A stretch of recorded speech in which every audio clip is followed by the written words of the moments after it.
Bismillahirrahmanirrahim. Assalamualaikum warahmatullahi wabarakatuh.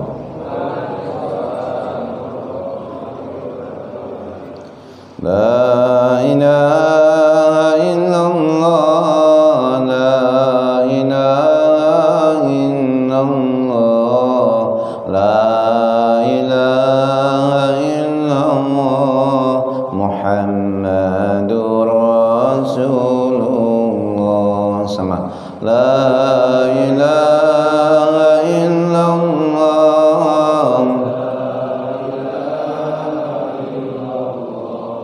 la ilaha illallah, Muhammadur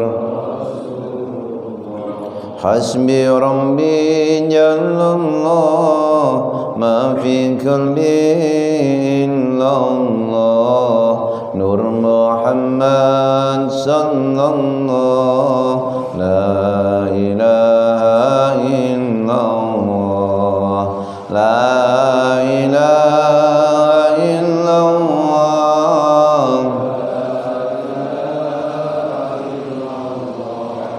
la ilaha illallah, Muhammadur Alhamdulillahi Rabbil Alamin. Nahmaduhu wa nasta'inuhu wa nastaghfiruh wa na'udzu billahi min shururi anfusina wa min sayyiati a'malina. May yahdihillahu fala mudilla lahu wa may yudlil fala hadiya lahu. Ashhadu an la ilaha illallah wahdahu la syarika lahu wa ashhadu anna Muhammadan 'abduhu wa rasuluh la nabiyya ba'dah. Allahumma salli wa sallim wa barik ala sayyidina Muhammad wa ala alihi wa ashabihi ajma'in, amma ba'du. Hadratul mukarramin, para alim ulama, para asatid, para kiai, segenap tokoh masyarakat, para hujat, pengurus DKM Masjid Haqqul Yaqin, Bapak Ibu jamaah salat subuh yang mulia dan dimuliakan Allah Subhanahu wa taala. Bersyukur kita kepada Allah dengan mengucapkan alhamdulillahirabbil alamin. Allah himpun kita di pagi hari ini dalam rangka beribadah kepada Allah, menunaikan sesuatu yang fardu di jalan Allah. Man tatahhara fi baitihi, siapa yang bersuci dari rumahnya, summa masa ila baitin min buyutillah, lalu dia berjalan menuju salah satu rumah Allah, liyaqdiya faridatun min fardhaidillah, untuk menunaikan faraidu min faraidillah, salah satu fardu yang Allah fardukan, yang Allah wajibkan. Kanat khutwatahu, maka langkah kakinya tahuttul bihil khati'ah, menjadi penggugur dosa, wa tarfa'u bihi darajah, menjadi peningkat derajat. Semoga Allah gugurkan dosa-dosa kita semua, Allah angkat derajat kita di sisinya. Salawat dan salam untuk baginda Rasulullah Nabi Muhammad sallallahu alaihi wasallam, Nabi yang sangat mencintai umatnya, menyayangi umatnya, melebihi Nabi yang lain cinta dan sayang terhadap umatnya. Semoga kita semua termasuk umat yang mendapatkan syafaatnya di hari kiamat nanti. Amin ya rabbal alamin. Pagi hari ini kita akan berbincang tentang firman Allah dalam surah Al-Hasyr ayat 18 dan berikutnya, yang intinya kamu masih hidup jangan lalai. Kamu masih hidup jangan lalai. Tapi di sini diuraikan poin-poinnya. Allah berfirman, a'udzubillahi minasyaitonirrajim, bismillahirrahmanirrahim. Ya ayyuhalladzina amanu taqullaha wal tanzur nafsum ma qaddamat lighad wattaqullaha innallaha khabirum bima ta'malun.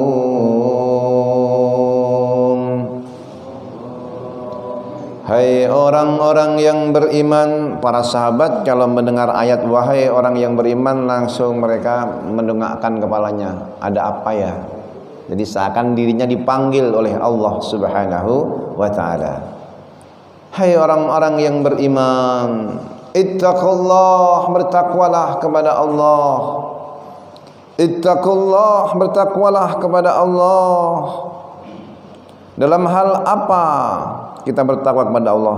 Fi kulli ma ta'tuna wa ma tadruna. Imam Nawawi dalam kitab Marahul Labid menjelaskan, dalam segala perbuatan yang kamu lakukan dan yang kamu tinggalkan, takutlah kamu kepada Allah. Ini tanggal 1 dalam kalender Masehiah atau Syamsiah. Biasanya malamnya pada lelean bakar jagung, pada bakar ayam, bakar kambing. Kemudian subuhnya masjid-masjid pada sepi. Tapi di masjid hakul yakin tetap makmur dan ramai. Alhamdulillah. Ini tandanya semalam ini enggak pada begadang ini. Kalau begadang, begadangnya begadang tahajud. Kalau begadangnya tahajud, salat subuh itu nyambung. Dia enggak ngantuk. Tapi kalau begadangnya itu ajeb-ajeb, kalau begadangnya itu cuman ya hal-hal yang tidak manfaat, digunakan salat subuh, itu biasanya subuhnya itu lewat. Datang subuh masih tidur. Tapi kalau tahajud nyambung ke subuh, itu nikmat. Dan tanda-tandanya ini insan-insan yang sudah paham dan insya Allah termasuk yang disayangi oleh Allah Subhanahu wa ta'ala. Pagi hari salat subuh berjamaah itu dalam jaminan Allah. Man shalal bardaini fa huwa fi dhimmatillah. Siapa yang salat 2 waktu yang dingin, maka dia dijamin masuk surga, dihindarkan dari api neraka. Dia dalam jaminan Allah Subhanahu wa ta'ala. Man shalla subha fi jama'atin fa huwa fi dhimmatillah. Dia dalam jaminan Allah. Subuh berjamaah itu menjadi tanda penjamin. Takutlah kamu kepada Allah dalam segala amal yang kamu lakukan dan sesuatu yang kalian tinggalkan. Ternyata bukan hanya amaliyah-amaliyah yang membuat kita menjadi ahlul jannah dan menjadi seorang terjerumus dalam ahlun nar, tapi juga ada perkara yang ditinggalkan. Katakanlah sholat sebagai perintah. Sholat itu menjadi tanda antara mukmin dan kafir. Orang yang muslim zina itu belum disebut kafir, fasik, dosa besar. Orang muslim koruptor, fasik, dosa besar. Tapi orang muslim ninggalin sholat, kata Nabi, al-farqu bainana wa bainal kafirin as-sholat. Pembeda antara kita dengan orang kafir itu sholat. Kalau dia sholat masih dianggap muslim, walaupun zina, walaupun korupsi, walaupun mabuk, masih dianggap muslim. Tapi kalau dia ninggalin sholat, dianggap kafir. Kan berat ini. Ini berat. Pembeda antara kita dengan mukmin itu sholat. Betapa banyak hari ini yang dia KTP-nya Islam tapi ninggalin sholat. Dan yang hadir ini alhamdulillah termasuk hamba-hamba yang disayang Allah, masih menjaga sholat, bahkan sholatnya tepat waktu di tempat yang terbaik di mana adzan dikumandangkan. Dan amal apa yang dicintai Allah ya Rasulullah? As-salatu ala waktiha, sholat tepat waktu. Jadi waliullah, kekasih Allah itu nggak susah, datang sebelum adzan dikumandangkan, tandanya kekasih Allah. Belum adzan kalau sudah datang, kekasih Allah tuh. Kalau Imam Ali ketika datang sebelum adzan ditanya, kan belum adzan. Loh, adzan itu ngingetin orang yang lalai. Kalau orang yang sudah ingat nggak perlu nunggu adzan. Dan siapa yang suka akhir dalam salatnya? Dulu ada orang yang salat di belakang terus nggak pernah di saf pertama. Nabi tegur, kalian lebih segera. Kenapa kok belakangan terus?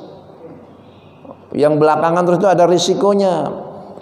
Kata Nabi, la yazalu qaumun yata'akhkharun. Tidaklah seseorang atau suatu kaum itu terus paling belakang dalam urusan salat, entar nanti hatta yuakhirahumullah.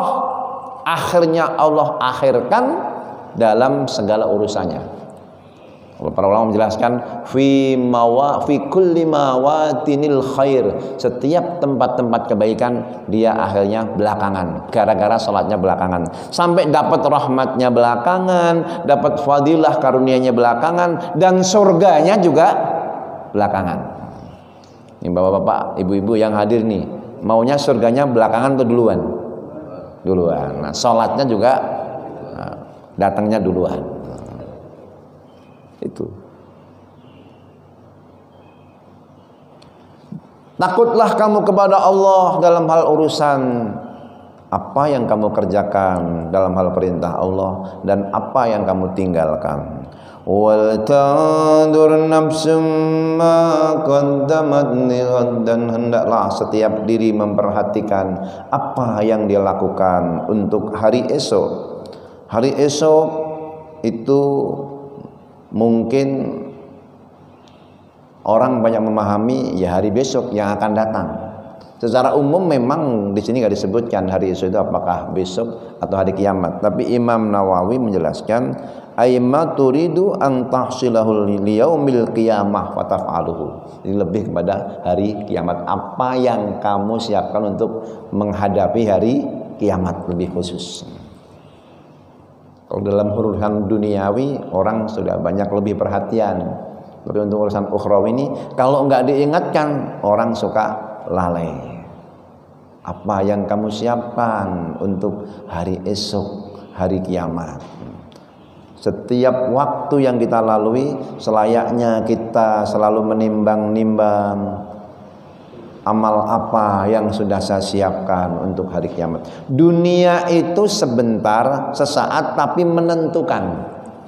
Ada yang bilang dunia nggak penting. Penting. Karena dia dunia mazra'atul akhirat. Dunia ini sawah ladangnya akhirat. Sebentar tapi menentukan. Kata Nabi, a'maru ummati baina sittin wa sab'in. Umur umatku antara 60-70. Hitung. Ini diantara yang hadir banyak yang sudah memasuki waktu asar. Asarnya umur itu kalau udah 40. Udah 40 itu sudah asar. Sebentar lagi maghrib. Jamaah subuh rata-rata di atas 40. Itu ada satu yang kayaknya masih di bawah 40. Berapa mas umurnya? Kaos hitam 35. Nah 5 tahun lagi itu asar.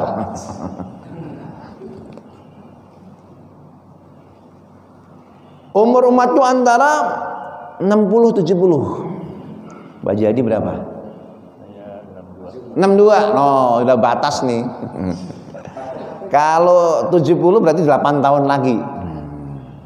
Wala yatajawazu an dzalika illa qalil. Enggak melampaui kecuali sedikit.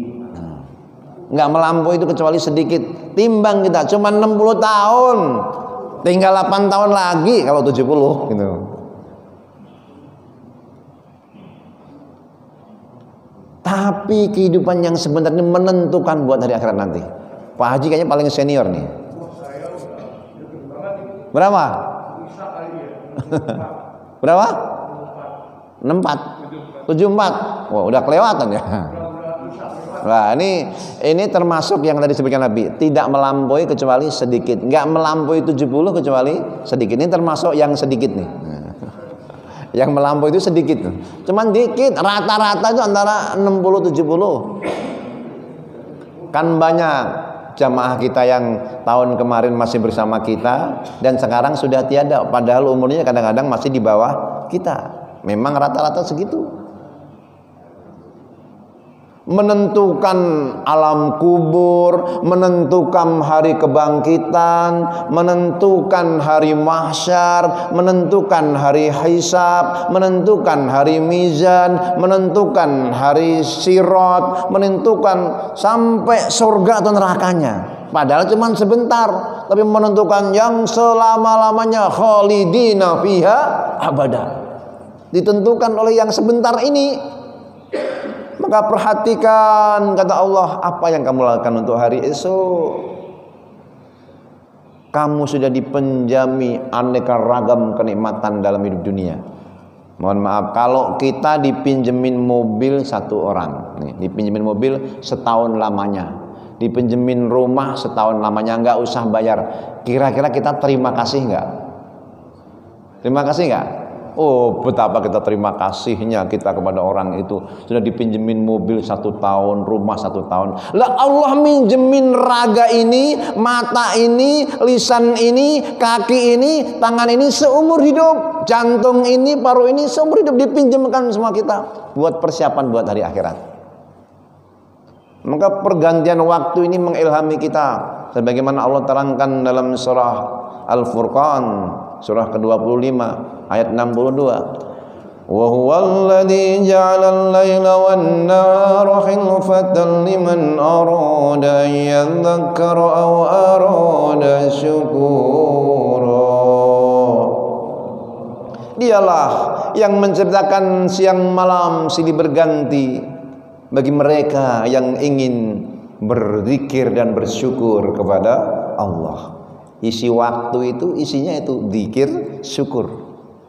Zikir kalbu, merasa nikmat ini semua dari Allah. Dari ujung rambut sampai ujung kaki, ini nikmat dari Allah. Allah yang memelihara. Kita nggak ngopenin jantung, kita nggak ngopenin paru. Dalam tidur kita tetap difungsikan oleh Allah.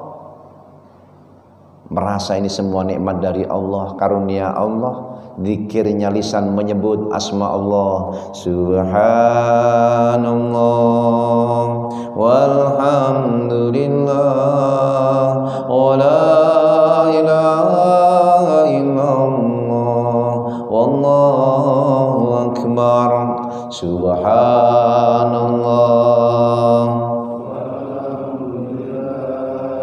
wa la ilaha illallah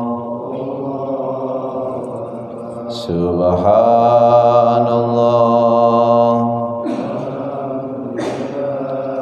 wa la ilaha illallah. Zikirnya lisan dengan menyebut, zikirnya anggota badan bitta'ah. Matanya zikir ngelihat masjid, maka mata itu menuntun jalan menuju masjid, itu adab kubah. Zikirnya telinga mendengar kalimah-kalimah thayyibah, ada suara adzan, telinganya berzikir, Allahu akbar, Allahu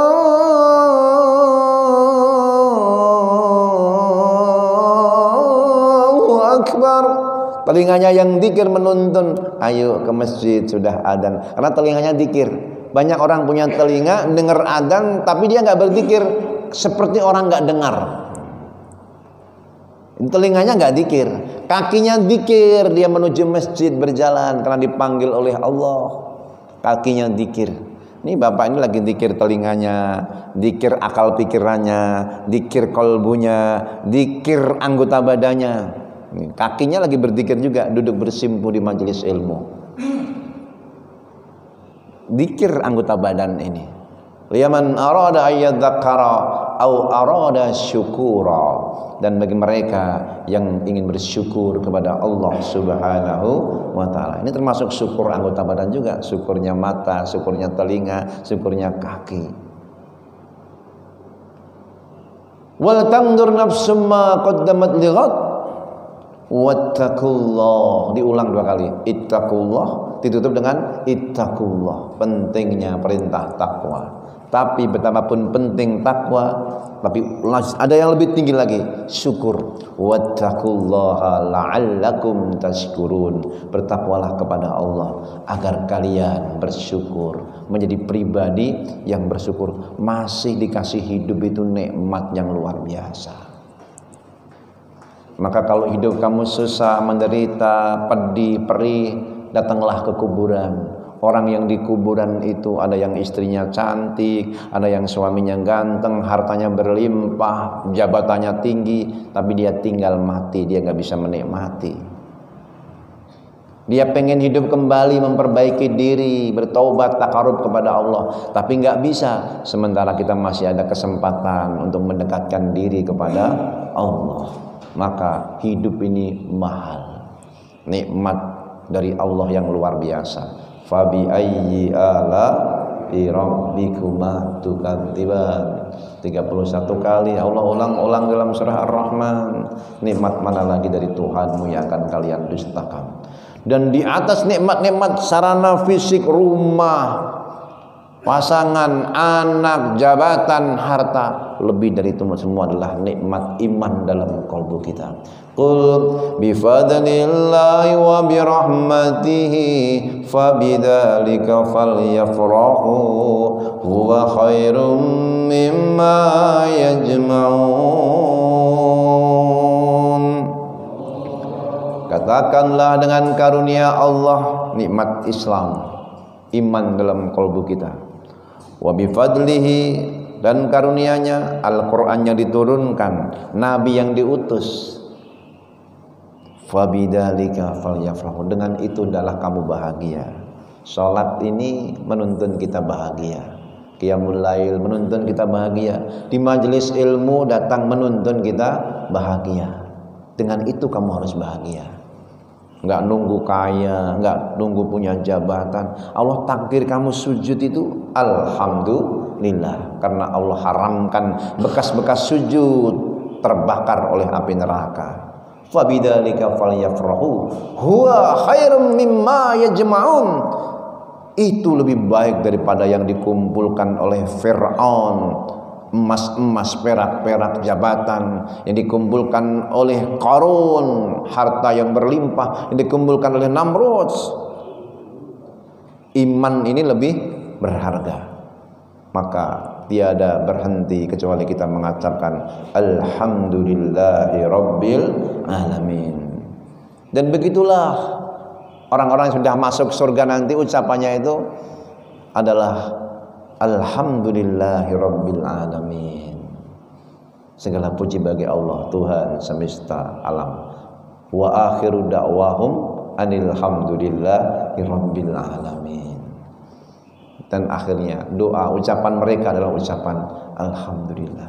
Segala puji bagi Allah, alhamdulillah. Maka kalau kita mengerti hakikat penciptaan, kita tidak berhenti mengucapkan alhamdulillah, alhamdulillah. Pernah ada riwayat kisah tentang burung pipit yang menangis. Kenapa sarangku diobrak-abrik oleh angin yang Kau utus ya Allah? Burung pipit menangis, sarangnya rusak, rumahnya rusak. Kenapa Engkau obrak-abrik sarangku ya Allah? Dalam tidur lelapnya, dia akhirnya karena tertimpa angin langsung terbang dan protes. Lalu Allah pun menjawab dengan penuh rahmat dan kasih sayangnya, wahai pipit, burung pipit, ketika kamu tertidur lelap tadi, ada seekor ular yang hendak memakan kamu. Lalu Allah kirim angin supaya kamu selamat dari dimakan ular.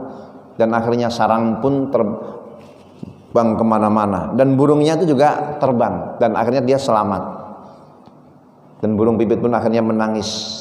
Menangisnya bukan menangis karena sedih, kehilangan sarang.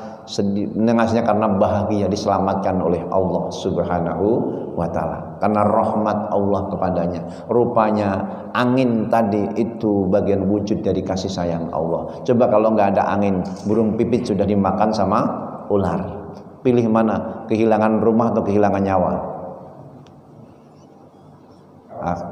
Halo? Lebih aman membuat di mana dia masih ada kesempatan untuk menikmati dunia dan berzikir, bertasbih, sholat, menghadap Allah, daripada kemudian harus kehilangan nyawanya. Disitulah burung pipit akhirnya bersyukur, alhamdulillah. Maka apapun yang menimpa kita ini, kalau kita tahu hakikat penciptaan, membuat kita mengucapkan alhamdulillah. Nabi Musa pernah bertanya, ya Rabb, sebesar apa rahmatmu kepada hamba, kasih sayangmu kepada hamba? Maka ketika itu ditunjukkan, hei Musa, datanglah ke sebuah bukit, tapi kamu nggak boleh berbuat apa-apa, nggak boleh berkata apa-apa, kamu lihat aja itu kejadian. Sampai di sebuah bukit dilihatnya anak muda menyeret ibunya, diseret melolong-lolong meminta, "Sudah nak, tolong, sudah cukup sampai di sini." Tetap diseret itu ibu. "Sudah wahai anakku, sudah cukup. Bertaubatlah." Tetap diseret. Di ujungnya di atas tebing dilempar ibunya itu ke bawah. Jatuh di bawah. Ibunya duduk bersimpu. Sambil duduk dia berkata, "Ya Allah, ampuni anakku, sayangi anakku, rahmati anakku. Dia tidak berniat jahat, dia tidak berniat buruk, dia lagi khilaf dan lalai." Kasih sayang Allah kepada hambanya melebihi kasih sayang ibu kepada anaknya. Ratusan, ribuan, bahkan jutaan kali lipat. Ibu tetap mendoakan kebaikan buat anaknya walaupun anaknya begitu. Tetap mendoakan kebaikan buat putranya walaupun perbuatannya durhaka kayak gitu. Kenapa? Begitulah kasih sayang ibu. Dan kasih sayang Allah kepada hambanya melebihi kasih sayang ibu kepada anaknya. Musa pengen nolong tapi dia nggak mau nolong, nggak bisa karena sudah punya ada perjanjian. Disitulah Musa ditunjukkan betapa kasih sayang Allah kepada hambanya. Semoga Allah rahmati kita semua di dunia ini sampai di akhirat nanti. Maka dengan itulah kita punya pede, bukan karena amal kita, tapi kasih sayang Allah yang melimpah itu, rahmat Allah yang melimpah itu. Tetapi tetap harus hati-hati. Wal tangdur nafsum ma qaddamat lighad. Wattaqullah, bertakwalah kepada Allah. Innallaha khabirum bima ta'malun. Sesungguhnya Allah Maha mengetahui. Khabir bukan hanya mengetahui zahir, bahkan mengetahui batin kita. Bima ta'malun, terhadap apa yang kalian lakukan. Maka kalau nggak bisa dzikir lisan, dzikir qalbu juga sudah cukup.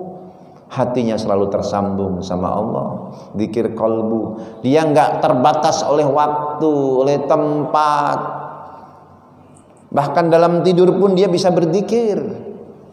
Kenapa? Siapa yang mau tidur dia dzikir, maka ketika tidur dianggap dzikir. Bahkan masuk kamar mandi pun bisa berzikir kalau dzikir qalbu. Kalau dzikir lisan kan terlarang, dzikir qalbu ini nggak terlarang. Di tengah keramaian, lagi kondangan, di keramaian orang, diam-diam dia pun berzikir, dzikir qalbu bisa. Di angkot, di jalan, sambil nyetir, dzikir qalbu bisa.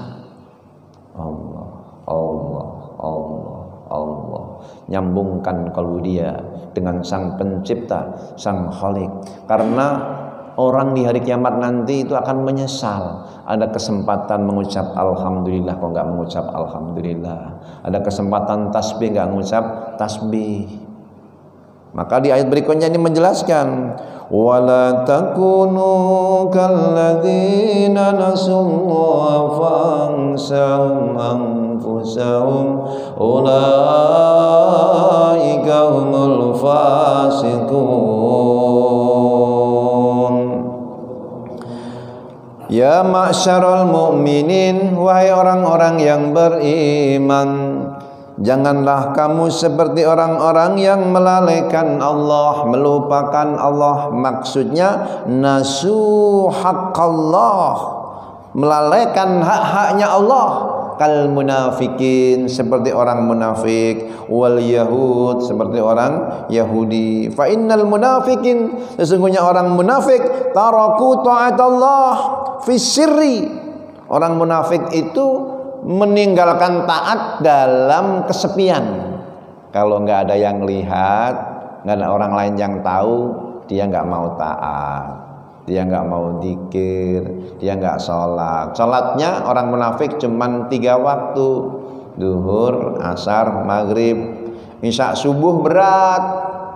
Maka disebut mereka itu kusala. Innal munafiqin, sesungguhnya orang-orang munafik itu idza qamu ila sholati qamu kusala yuraun. Orang munafik itu kalau mereka mendirikan sholat, sholatnya malas-malesan, cuma ngambil 3 waktu. Qamu kusala, Maka orang yang salatnya malas-malesan itu ada tanda kemunafikan. Orang yang beriman musara'ah fil khair, bersegera dalam kebaikan. Wasari'u ila maghfiratin mir rabbikum. Ayo cepat-cepat menuju ampunan Allah Subhanahu wa taala.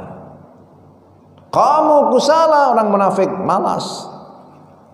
Yura'unan nas, mereka hanya ria, pengen dilihat manusia. Kalau dulu kan gelap, subuh nggak ada yang melihat, isya nggak ada yang lihat.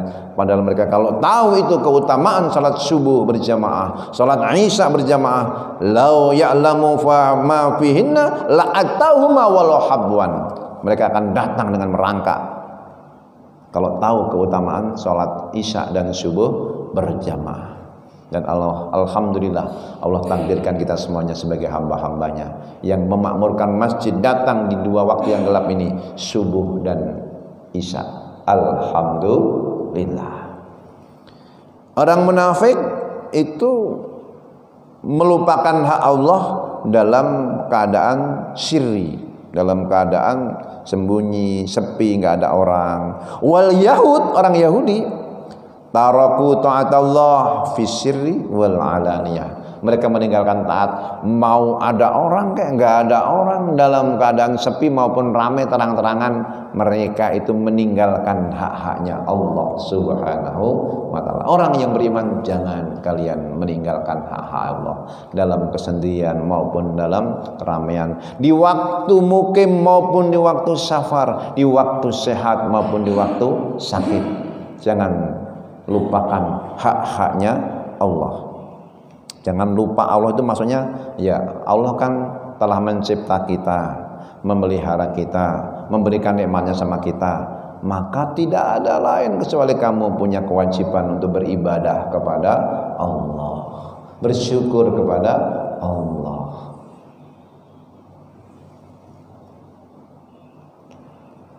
Kenapa? Kalau kita melupakan haknya Allah, kok tidak boleh? Nanti akibatnya bukan kepada Allah, tapi kepada diri kita sendiri. Fa'ansahum anfusahum. Ai ja'alahumullah nasina haqqa anfusihim. Allah jadikan mereka lupakan hak-hak dirinya. Dia lupa diri. La ya'maluna li anfusihim, mereka tidak beramal untuk dirinya sendiri. Lam ya'malu li anfusihim ma yanfa'uhum indahu ta'ala. Dia enggak mau beramal untuk dirinya yang itu akan bermanfaat untuk dirinya pas menghadap Allah Subhanahu wa taala. Kita semuanya ini sejauh apapun raihan yang kita capai, setinggi apapun gelar yang kita dapatkan, sebanyak apapun harta yang kita kumpulkan, semegah semewah apapun rumah megah maupun mobil kita semewah apapun, ujung-ujungnya itu mati. Mati ujung-ujungnya. Ujung-ujungnya itu akan kembali kepada Allah. Maka pikirkan apa yang kamu siapkan ketika menghadap Allah nanti.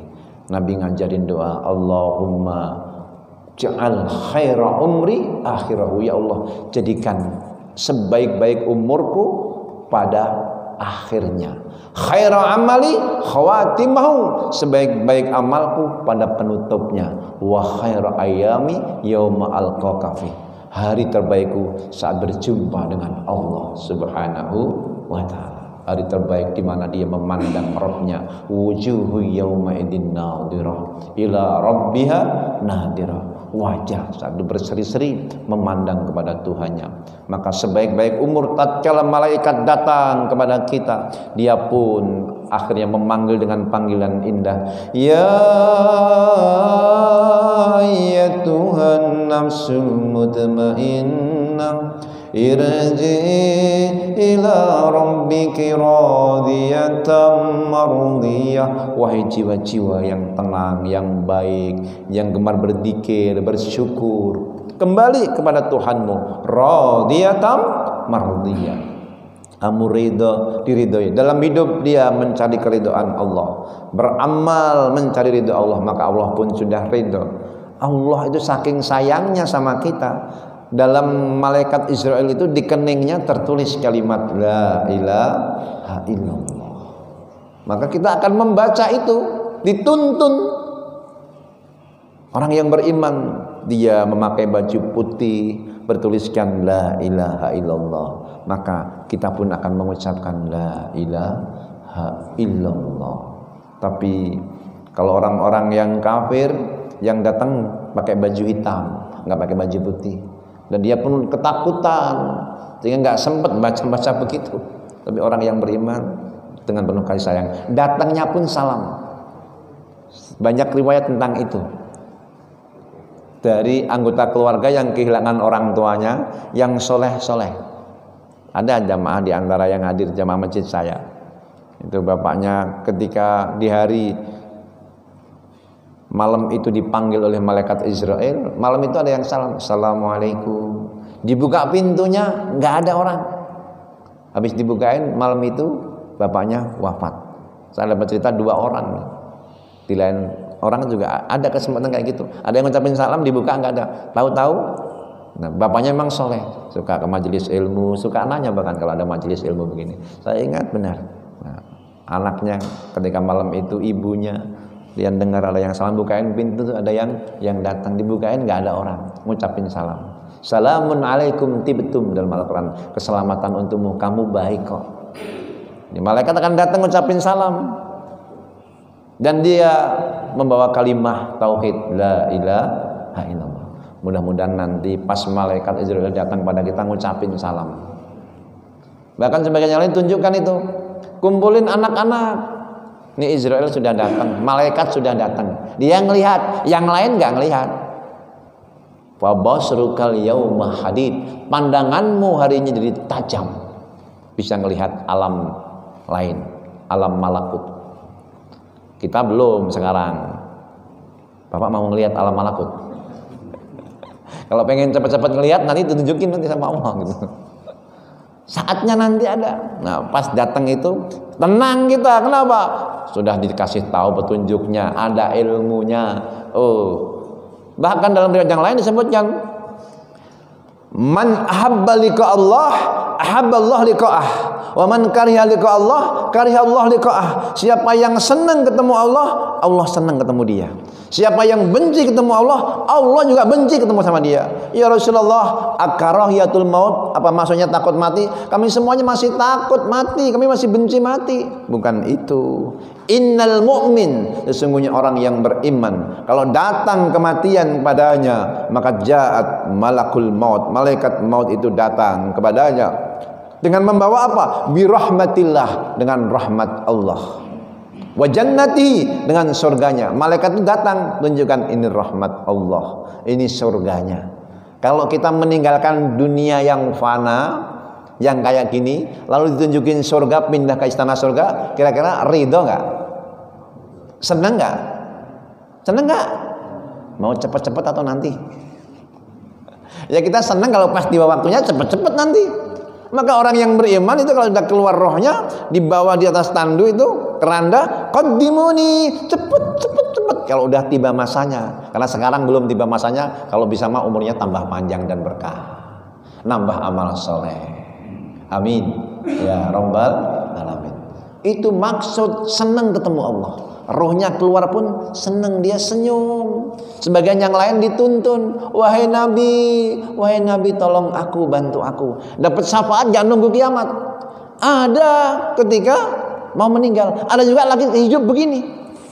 Lagi hidup, kok bisa? Ada yang hadir dalam mimpi, dibantu oleh Nabi.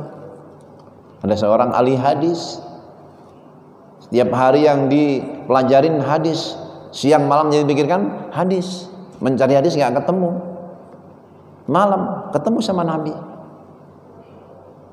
Itu benar, itu benar. Fa inna syaiton la yatamassalu bi, syaitan nggak bisa menyerupai aku. Tapi syaratnya juga dia harus ngerti dulu samail an-nabi, bagaimana wajah perangai Nabi. Alisnya nyambung, hidungnya mancung, jidahnya lebar, jadi wajahnya indah dipandang seperti bulan purnama. Jadi dia tahu perangai Nabi, dan Nabi datang hadir dalam mimpinya. Ada yang ketika mau wafat benar-benar dia hadir, Rasulullah hadir. Bahkan sebenarnya dalam kondisi begini Rasulullah itu tahu kita. Wa huwa indallah, di sisi Allah. Kata Nabi, hayati khairul lakum wa mamati khairul lakum. Hidupku baik buat kalian, matiku baik buat kalian. Aku hidup bersama kalian, di tengah-tengah kalian, menuntun, membimbing kalian. Ketika mati, wa huwa indallah, inda rafiqil a'la, di sisi Allah. Kalau aku melihat umatku berbuat baik, lagi ngaji, salat, silaturahmi, sedekah, aku senang, aku memuji Allah. Tapi melihat umat yang berlaku durhaka, mungkar, maka Nabi pun sedih, mohon ampun kepada Allah. Nabi itu menyaksikan amal-amal umatnya, karena Nabi menjadi saksi di hari kiamat nanti. Wa'lamu anna fikum Rasulullah. Ketahuilah, di tengah-tengah kalian ada Rasulullah. Kalau kita lagi ngaji begini, Rasulullah hadir di tengah-tengah kita, kira-kira seneng gak? Jadi ma'iyatullah itu dibarengi dengan ma'iyatul Rasul. Hadirkan Rasul dalam rumah tangga kita, dalam kehidupan kita. Insya Allah hidup kita nyaman, aman, mutmainnah kalbu kita, tenang kalbu kita. Pantas kalau ada akhir hayat mendapatkan panggilan, ya ayyatuhan nafsul mutmainnah, irji'i, ayo balik. Kemana? Ila rabbiki, pada Tuhanmu. Terus hartaku, istriku, jabatanku, tinggalin semua. Datanglah kepada Tuhanmu. Radiyatam mardiyah. Allah sudah ridho, kamu pun ridho akhirnya. Dia pun senang. Ketika tadinya nggak senang, tunjukin surga yang lebih indah lagi dari istana yang dibangun. Surga lebih indah, dia pun bahagia menerima itu semuanya. Radiyatam mardiyah, fadkhuli fi ibadi. Ayo masuk ke dalam kelompok-kelompok hambaku. Siapa itu?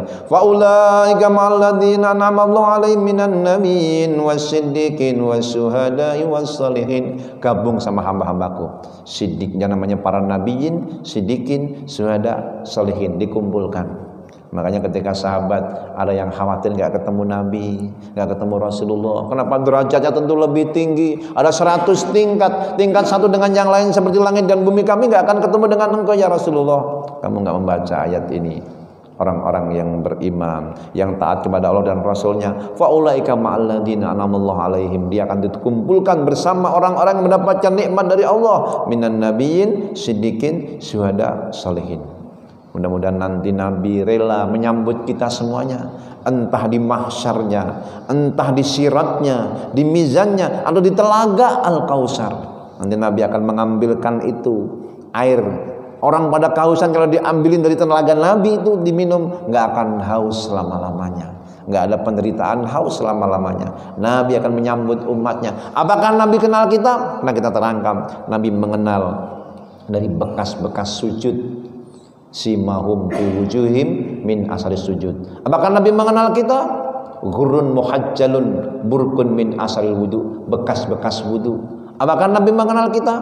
Banyaknya salawat sama kanjeng Nabi. Salawat di waktu senang, di waktu sedih. Marilah kita sempatkan salawat. Kita kirim salam rindu kita dengan salawat sama Nabi. Sallallahu ala Muhammad, sallallahu alaihi wasallam, sallallahu ala Muhammad, sallallahu alaihi wasallam. Ya Nabi salam, ya Rasul salam alaika, ya Habib salam alaika, salawatullah alaika. Sekali lagi, sallallahu alaihi, sallallahu alaihi wasallam, sallallahu ala Muhammad, sallallahu alaihi wasallam. Jangan kalian membuat kalian nanti lalai terhadap diri kalian sendiri. Kalian lalai akan apa yang menjadi kewajiban kalian kepada Allah, padahal kalian akan dipertemukan dengan Allah Subhanahu wa taala. Ulaika humul fasikun, orang yang suka lalai, suka melupakan Allah, hanya Allah, itulah orang-orang yang fasik. Naudzubillahi min dzalik. Berbeda penghuni surga dengan penghuni neraka. Berbeda antara orang yang zikir dengan orang yang lalai. Isi waktu dengan zikir, syukur, iman, amal soleh, tafakur yang membuat kita dekat dan ingat Allah Subhanahu wa taala. Semoga Allah rahmati kita semua. Amin. Amin ya rabbal alamin. Buat ruang tanya jawab. Monggo, Pak Haji. Wah, paling semangat. Langsung angkat tangan aja. Assalamualaikum warahmatullahi wabarakatuh. Waalaikumsalam. Ustaz, pertanyaan saya ini sebagai rasa rindu saya lama bertemu Ustaz ya. 2 tahun lagi. Jadi dengan rasa rindu saya maka saya ingin bertanya 2 hal sama saya. Barangkali yang pertamanya ada sedikit kisah ya. Ada seorang ulama, dia itu namanya Syekh Yusuf An-Nabhani, ulama dari Al-Qur'an Palestina yang kemudian beliau mempunyai beliau ini sebagai rujukan guru besarnya Kiai Nabi dari Indonesia ya, salah satunya Kiai Hasyim Asy'ari, bapaknya Pak Busdur. Ya. Nah kemudian beliau ini Syekh Yusuf An-Nabhani punya cucu namanya Syekh Taqiyuddin An-Nabhani. Ya. Yang cucu ini selalu waktu itu juga keliling dakwah ya. Singkat cerita beliau ini Syekh Taqiyuddin An-Nabhani ini juga menjadi ulama besar, bahkan menjadi qadhi hakim agung di Al-Qur'an Palestina. Saya mau berbicara gini Syekh Taqiyuddin An-Nabhani beliau mengatakan al-imanu huwa tasdiqul jazim. Karena iman itu kan penting bahwa iman itu adalah mentasdiqkan atau pembenaran sampai ke tingkat jazim atau pasti. Sehingga hamba Allah ini imannya harus 100% gitu. Saja. Enggak boleh 99,09 karena komanya ini bisa bahaya nih. Bisa iman yang lain nih. Iman para guru, para pimpinan, pada setan, pada yang lain-lain lah Ustaz. Maka kemudian iman ini kalau kemudian menjadi 100% tadi ya, mentasdiqkan sampai tingkat jazim atau pasti, ketika 100% kan nanti berkaitan dengan akidah dan ketakwaan itu, ya. Sehingga nanti juga kan semua itu kan surga, ya kan? Cuman ini saya bertanya gini, Ustaz, yang pertama tadi ya. Gimana sih kemudian iman kita ini bisa 100% gitu ya? Ini pengalaman pribadi ya. Kalau yang lain tersinggung ini jangan sampai karena ini pengalaman pribadi. Untuk 100% itu susah ya. Terutama ketika kita sedang sakit nih. Kita bukannya minta sama Allah supaya sembuh, tapi dokter obat begitu. Padahal sembuh juga enggak. Yang pertama itu Ustaz ya. Kemudian kedua, tadi ditanya ini sebenarnya tentang ini juga ya, iman juga yang akhirnya tapi endingnya surga. Tadi sempat Ustaz tanya jamaah gimana sehingga secara umum menjawab senang walaupun nggak serempak senang gitu ya. Kayak Allah gitu. Nah terus karena gini Ustaz ya, di luar sana itu ada orang sekarang ini malah ingin masuk neraka. Baru tahu tangan abadi nangis abu-abu. Ya, orang itu juga ada, saya lihat tulisan di kaos di belakang anak muda gitu ya.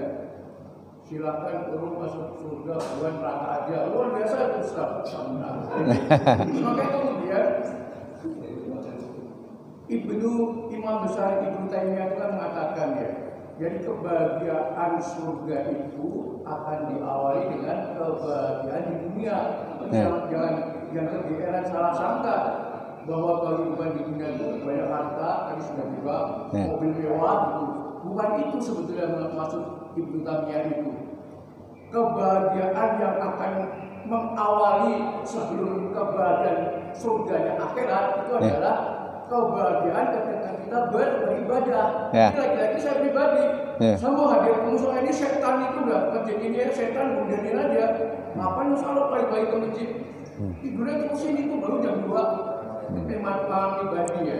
Sehingga dimana saya mau mencapai awal kebahagiaan di dunia atau ibadah saya aja masih berasa berat dan nikmat kebahagiaan yang Pak Kiai. Jadi masih gini, pertanyaan lagi gimana sih supaya kita beribadah itu enjoy gitu, nikmat. Seperti kawan saya ada masih itu datang ke sini Pak Ibu udah ketawa-ketawa itu enjoy. Ya, baik. Waalaikumsalam. Pertanyaan yang luar biasa. Masya Allah. Tentang Syekh Taqiyuddin An-Nabhani, Syekh Yusuf An-Nabhani, tokoh pergerakan internasional. Wah, beliau yang pencetus gerakan yang sekarang ini dilarang bergerak di Indonesia secara langsung, secara transparan, tapi di bawah tetap bergerak gitu. Nah, kembali lagi, jadi tentang al-imanu jazim, iman itu harus 100%. Ya seharusnya begitu, seharusnya. Cuman kan ada proses. Al-imanu yazidu wa yanqus. Iman itu naik dan turun. Ya belum bisa sekarang, mudah-mudahan pas mau meninggal nanti 100%. Lah kalau udah lihat alam malakut, dia ditunjukkan surga neraka, masa enggak 100% gitu. Sekarang kita juga bisa lagi ngaji begini 100%. Bisa pas ngaji begini, nanti keluar dari masjid jadi 90%. Pas ngelihat duit bisa jadi 80%. Iman itu memang naik dan turun. Maka Allah tambahkan itu liyazdadu imanan ma imanihim. Allah tambahkan iman di atas iman yang sudah ada dalam kalbu-kalbu mereka. Kita tahajud naik iman, tilawah Quran naik iman, lalu jantunan nambah iman, silaturahmi nambah iman, ke majelis ilmu nambah, sampai nanti mentok 100%. Tapi itu nggak berhenti. Selama kita masih hidup bisa berkurang lagi. Jadi kalau naik 7 turun 2, naik 10 turun 8 masih bagus. Yang jelek itu naik 2 turun 5, naik 1 turun 10. Lama-lama bukan turun iman, hilang iman. Ketika seorang hamba berzina, hilang imannya. Mendekati zina, turun imannya. Menjauhi zina, naik imannya. Ketika sholat, naik iman kita. Jadi yazidu wa yanqus, naik dan turun. Kita nggak bisa memvonis kita sekarang 100% akan terus-menerus istiqomah. Maka kalimat perintah istiqomah dalam Al-Quran dibarengi dengan kalimat istighfar. Fastaqimu ilaihi wastaghfiru. Teruslah istiqomah menuju Allah, lalu mohon ampunlah. Karena setiap kita pengen istiqomah, sering kali kita terjatuh pada perbuatan-perbuatan yang kadang-kadang nggak benar.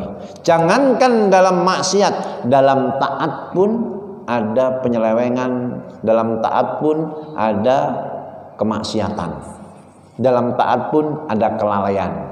Pernah nggak sholat lupa rakaat? Pernah nggak? Kita lagi sholat tapi ninggalin Allah.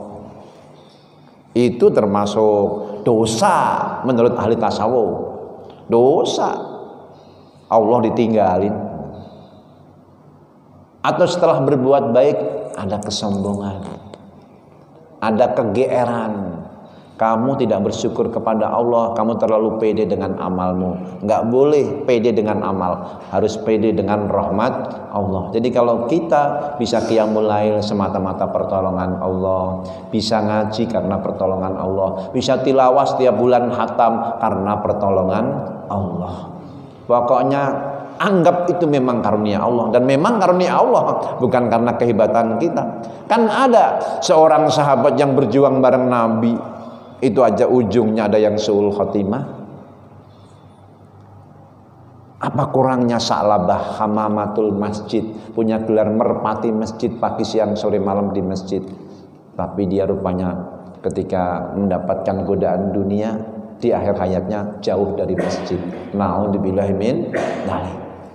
Tapi apa kurang jeleknya Al-Wahsi yang membunuh paman Nabi Hamzah, Umar bin Khattab yang pengen membunuh Nabi, tapi akhirnya hidayah menghampirinya. Dia pun pengen mati syuhada di masjid Nabi, dan akhirnya pun Umar pun wafat ketika menjadi imam salat subuh. Ditusuk oleh orang Yahudi, doanya terijabah, ya Allah wafatkan aku di bumi nabimu. Dan dia dalam sakitnya minta, izinkan aku untuk dimakamkan di samping Abu Bakar. Dan Aisyah pun mengizinkan, dan akhirnya beliau dimakamkan di samping Abu Bakar Rasulullah, Abu Bakar, Umar bin Khattab. Dan kata Aisyah, semenjak Umar dikubur di sini, aku nggak mau membuka aurat di kamar ini, karena sekarang ada Umar. Dulu ada Rasulullah suamiku, Abu Bakar bapakku, sekarang ada Umar, saya nggak mau kelihatan aurat. Itu ada keyakinan Aisyah, roh di kuburan itu melihat orang yang hadir. Maka Aisyah nggak mau buka aurat. Makanya kalau kita berkunjung ke orang tua kita yang sudah wafat, dia ngelihat kita, walaupun kita nggak ngelihat dia. Orang-orang yang soleh itu dipertemukan. Tapi kalau orang roh-roh yang jahat, mahbusun, dia terpenjara. Jadi iman itu dengan begini naik. Nanti kalau pulang ketemu keluarga, ketemu istri, ketemu anak, turun lagi. Ini sudah dialami juga oleh sahabat, oleh Abu Bakar, oleh Umar. Ketika seorang sahabat ngadu sama Abu Bakar, waduh aku ini munafik.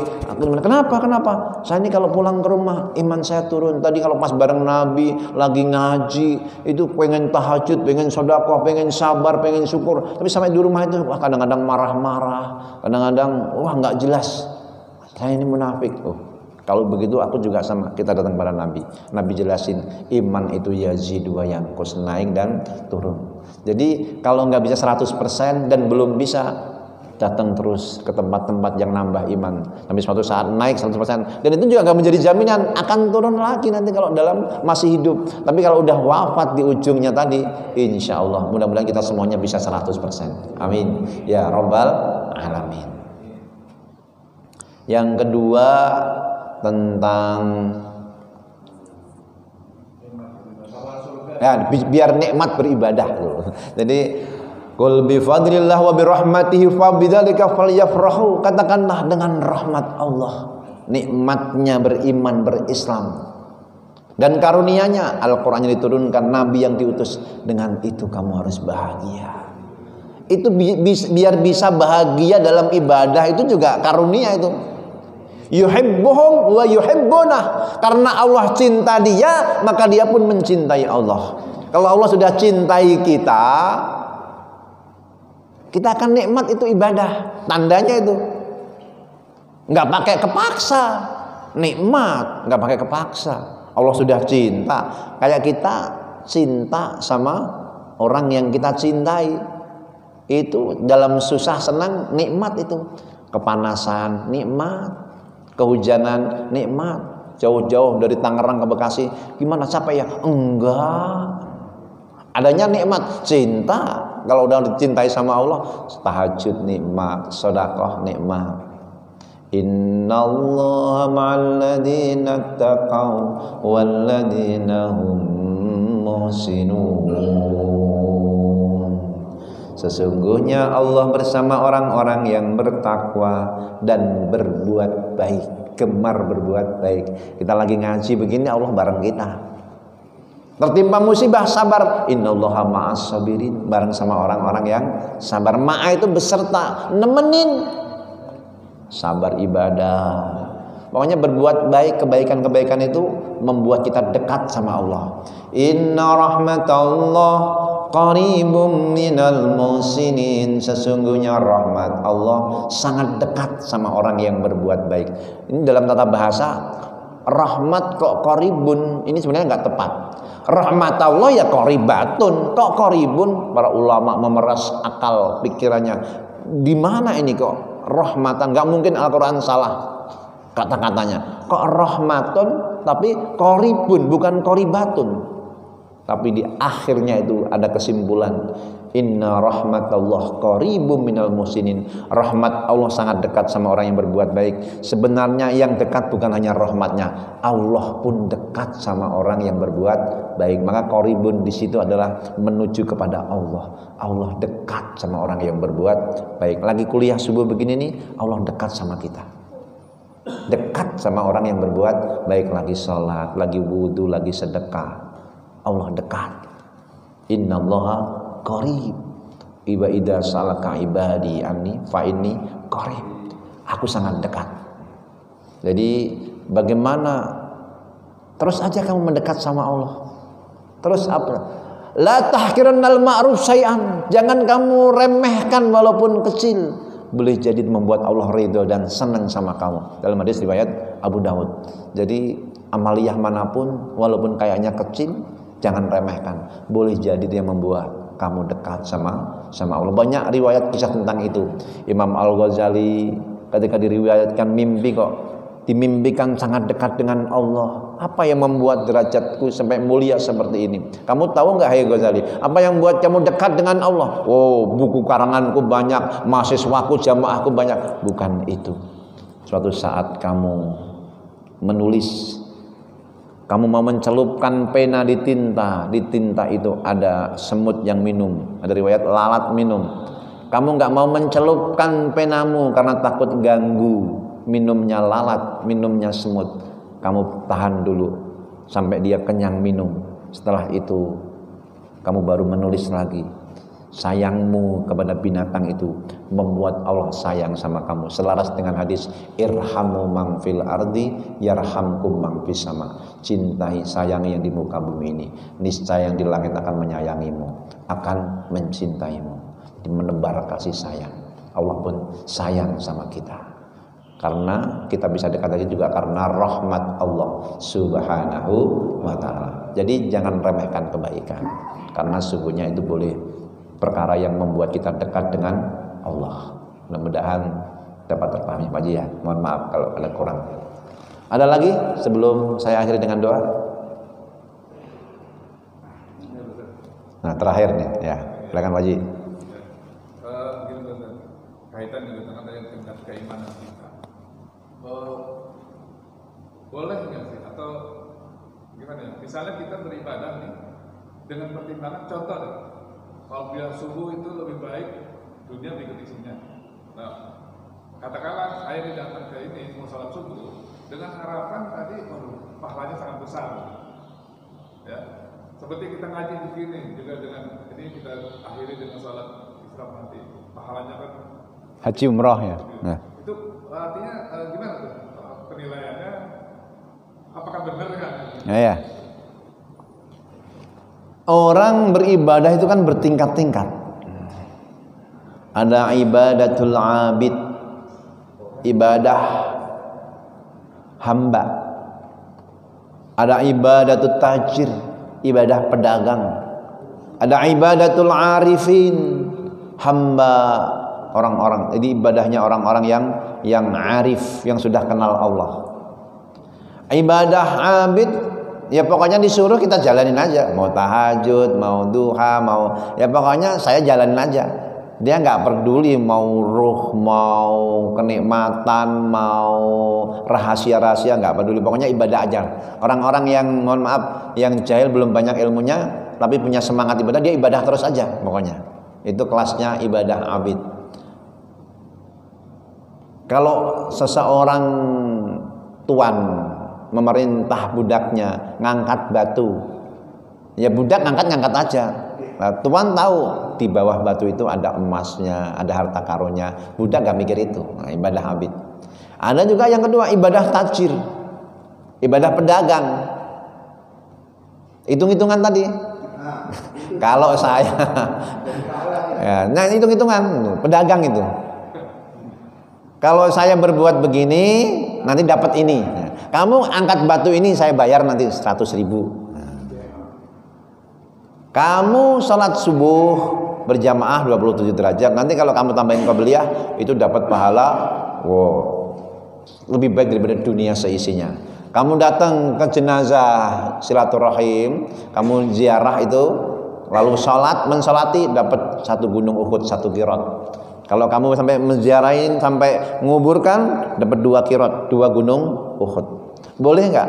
Boleh. Ini memang ibadah pedagang, namanya dia berdagang gitu. Dan Nabi ngajarin ini ngajarin orang-orang yang punya jiwa pedagang. Pokoknya itu hitung-hitungan terus. Lah sama Allah kok hitung-hitungan, padahal Allah nggak pernah hitung-hitungan sama kita. Nah, maka yang sampai tingkatan yang ketiga ini yang paling bagus, ibadatul arifin. Ibadahnya orang-orang yang arif. Kalau pengen derajatnya seneng kayak Pak Haji tadi itu, pengen seneng nggak bisa sampai di sini. Nah, kalau sampai di situ nanti seneng dapat untung doang. Tapi kalau yang arifin senengnya seneng dekat sama Allah. Keuntungan apapun, kenikmatan apapun itu akan sirna kalau sudah dekat sama Allah. Maka di hari kiamat nanti ada saat dimana orang lupa istrinya, lupa makanan, lupa bidadari. Model-model begini nanti bisa lupa sama bidadari. Udah nggak minat. Kenapa? Assalamualaikum ya ahlal jannah. Keselamatan untuk kalian semua wahai penghuni surga. Hari ini akan dibukakan tirai, diberikan kebahagiaan yang melebihi kebahagiaan yang selama ini kami terima. Para penghuni surga kaget, memang ada kebahagiaan yang lebih bahagia daripada yang selama ini kami terima. Akan dibukakan tirai yang menutup antara Rabb dengan hambanya, Khalik dengan makhluknya. Dibukalah. Antum suada, antum khalidun. Kalian bahagia, kalian kekal selamanya. Orang ketika dibuka tirai itu, wujuhu yauma idzin nadhirah ila rabbiha nadhirah. Wajah berseri-seri memandang Tuhannya, lupa istri, lupa anak, lupa tetangga, lupa teman. Yang dia ingat hanyalah Allah, Allah, Allah. Nah, ibadatul arifin yang dituju hanya Allah, Allah. Bahkan kalau ada tetangga yang nggak seneng, yang nggak gubris, padahal dia sudah beramal soleh, nggak dihiraukan. Wong dia beramal soleh karena Allah. Tapi kalau yang hitung-hitungan tadi, kita ibadah kalau ada yang ngatain ini, udah ngambek, nggak mau lagi. Karena nggak untung gitu. Hitungannya nggak untung. Buat apa saya sudah ke masjid, sudah gini masjid juga dicela masih begini. Nah, kalau orang yang berbuat baik karena Allah, nggak peduli dengan celaan manusia, karena dia hanya mengharap ridho Allah Subhanahu wa taala. Nah, saat itulah ibadah puncak, itu ibadatul arifin bagi orang yang sudah kenal dengan Allah. Dan itu nggak bisa mengenalnya kecuali kita dengan ke majelis ilmu, dengan latihan, dengan berzikir. Jadi ke majelis zikir, majelis ilmu, dengan riyadhah, itu akan bisa lebih mengenal Allah Subhanahu wa taala. Jadi itu boleh, cuman itu baru tahapan yang harus meningkat lagi. Orang nggak bisa langsung khusyuk, nggak bisa langsung yang penting Allah itu, nggak bisa. Ya dikasih iming-iming lah, dikasih yang namanya janji-janji tadi. Tapi itu tingkatan. Sama, nanti ada orang tingkatan awal, saya sedekah biar rezekinya lancar, biar utangnya lunas. Itu boleh pada tingkatan awal. Tapi jangan hanya itu terus gitu. Ini dehemnya kayak dehem. Dehem tersinggung atau dehem nyinggung nih. Jadi tahap awal boleh itu, tahap awal. Tapi jangan berhenti sampai di situ. Nanti kalau udah tahap arifin tadi, yang lain itu akan dikasih semua. Kenikmatan yang lain akan dikasih semua. Entah harta yang berkah, anak-anak yang soleh, lunas hutang. Kalau sudah sampai arifin ini, yang lain akan dikasih semua. Salawat 400 kali setiap habis maghrib, namanya salawat sajarah, biar ketutup semua ini. Saya punya tanggung jawab sekian. Itu boleh, boleh. Saya punya teman yang dia punya ribuan santri, semuanya gratis. Dari mana ratusan ton beras itu? Ya amaliyahnya itu salawat 400 kali setiap habis maghrib temu isya. Yang nyukupin Allah. Memang salawat itu akan mengundang rahmat Allah. Bagi orang-orang yang awam dikasih begitu, ya memang itu penting. Bahkan dia tingkat ulama pun dikasih begitu. Iya, dia punya tanggung jawab banyak, ribuan santri gratis di situ. Dia harus mengamalkan ini, dia amalin. Nah, tapi dalam tingkat tertentu orang sudah nggak lagi ngamalin itu karena itu.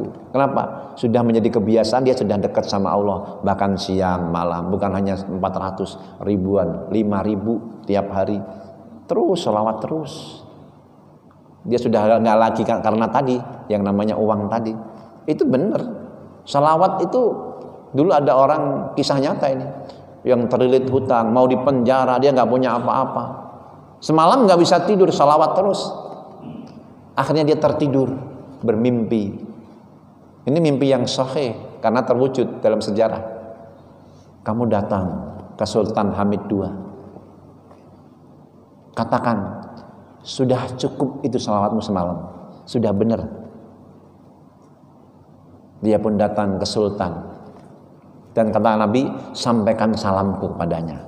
Bilang, suruh melunasin utang kamu. Dia habis itu dia datang kepada Sultan, banyak penjaga-penjaga, tapi ini mau menyampaikan salam dari Nabi. Karena itu dia pun diizinkan masuk ke istana. Wahai Tuan, saya hadir ke sini pengen menyampaikan salam dari Nabi. Apa? Pengen menyampaikan salam dari Nabi. Ulangi lagi. Sultan ini senang banget, pengen menyampaikan salam dari Nabi. Nabi mengucapkan salam kepadamu. Buktinya apa kalau kamu ketemu Nabi? Semalam Nabi menyampaikan bahwa selawat Anda itu sudah cukup. Jadi nggak usah ragu. Sudah cukup, sudah 1000. Lah, selama ini Sultan ini nggak ada yang tahu kalau dia setiap malam selawat 1000 kali. Lah kok hamba ini tahu gitu? Kok orang ini tahu? Oh berarti mimpinya itu semalam benar ketemu Nabi, benar. Salawat itu langsung disampaikan sama Nabi dan Nabi menjawabnya. Jadi nggak usah ragu Tuhan. Wahai punggawa, ambil. Dan Nabi ngasih pesan lagi. Anda diperintahkan Nabi untuk melunasi utang-utang saya. Saya ada tanggungan segini karena beban hidup dan saya mau dipenjara. Nah, akhirnya ketika itu, wahai punggawa, berikan apa yang dia minta. Dia sangat senang dapat salam dari Nabi dan langsung dikasih.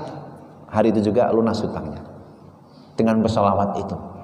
Tadinya dia nggak ada niat khusus untuk itu, tapi ketika dia baca itu berulang-ulang sampai tertidur, ketemu Nabi ketika hidup itu benar dan itu menjadi kenyataan.